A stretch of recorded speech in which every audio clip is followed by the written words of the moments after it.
ओम शांति। आज 16/10/2024 की ईश्वरीय महावाक्य हैं। आज की मुरली का सार है, मीठे बच्चे, तुम माता पिता के सम्मुख आए हो अपार सुख पाने। बाप तुम्हें घनेरे दुखों से निकाल घनेरे सुखों में ले जाते हैं।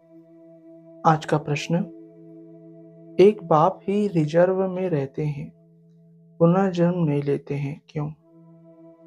उत्तर, क्योंकि कोई तो तुम्हें तमोप्रधान से सतोप्रधान बनाने वाला चाहिए। अगर बाप भी पुनर्जन्म में आए तो तुमको काले से गोरा कौन बनाए? इसलिए बाप रिजर्व में रहता है। अगला प्रश्न, देवताएं सदा सुखी क्यों हैं? उत्तर, क्योंकि पवित्र हैं।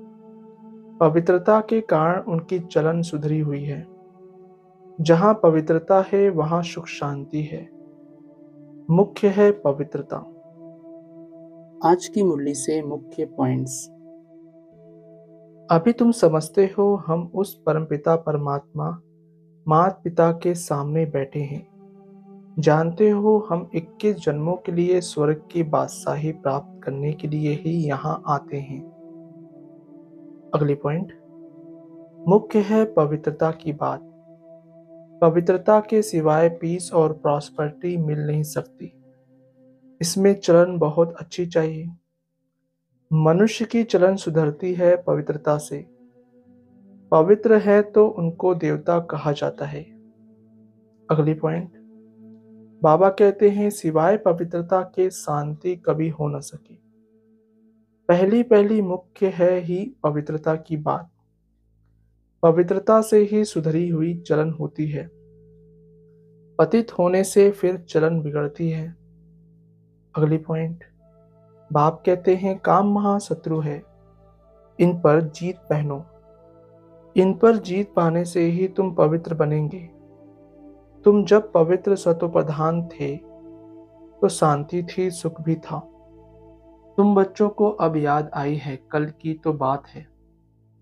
अगला, योग बल से तुम कितने पवित्र ब्यूटीफुल बनते हो। यह मुसाफिर तो एवर गोरा है, जो तुमको सावरे से आकर गोरा बनाते हैं।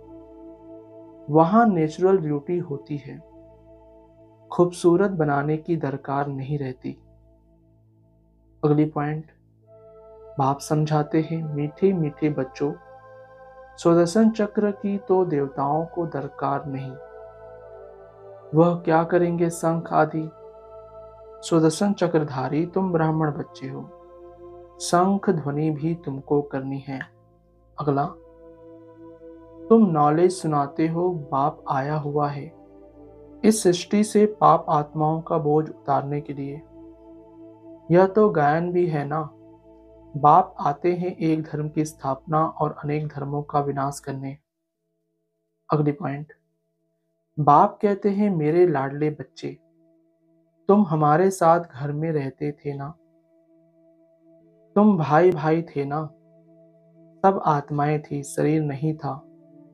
बाप था और तुम भाई भाई थे और कोई संबंध नहीं था। अगला, बाप तुमको कितना ऊंच बनाते हैं, आयुष्मान भव पुत्रवान भव। यह भी ड्रामा में नूद है। बाप कहते हैं मैं अगर आशीर्वाद दूं फिर तो सबको देता रहूं। मैं तो तुम बच्चों को पढ़ाने आता हूं। पढ़ाई से ही तुम्हें सब आशीर्वाद मिल जाती है। धारणा के लिए मुख्य सार, जैसे बाप परफेक्ट है ऐसे स्वयं को परफेक्ट बनाना है। पवित्रता को धारण कर अपनी चलन सुधारनी है। सच्चे सुख शांति का अनुभव करना है। दूसरा, सृष्टि के आदि मध्य अंत का ज्ञान बुद्धि में रख ब्राह्मण सो देवता बनाने की सेवा करनी है। अपने ऊंचे भाग्य को कभी भूलना नहीं है। वरदान, धारणा स्वरूप द्वारा सेवा करके खुशी का प्रत्यक्ष फल प्राप्त करने वाले सच्चे सेवाधारी भव। स्पष्टीकरण, सेवा का उमंग रखना बहुत अच्छा है, लेकिन यदि सरकमस्टांस अनुसार सेवा का चांस आपको नहीं मिलता है तो अपनी अवस्था गिरावट व हलचल में ना आए। अगर ज्ञान सुनाने का चांस नहीं मिलता है, लेकिन आप अपनी धारणा स्वरूप का प्रभाव डालते हो तो सेवा की मार्क्स जमा हो जाती है। धारणा स्वरूप बच्चे ही सच्चे सेवाधारी हैं। उन्हें सर्व की दुआएं और सेवा के रिटर्न में प्रत्यक्ष फल खुशी की अनुभूति होती है। स्लोगन: सच्चे दिल से दाता विधाता वरदाता को राजी कर लो तो रूहानी मौज में रहेंगे।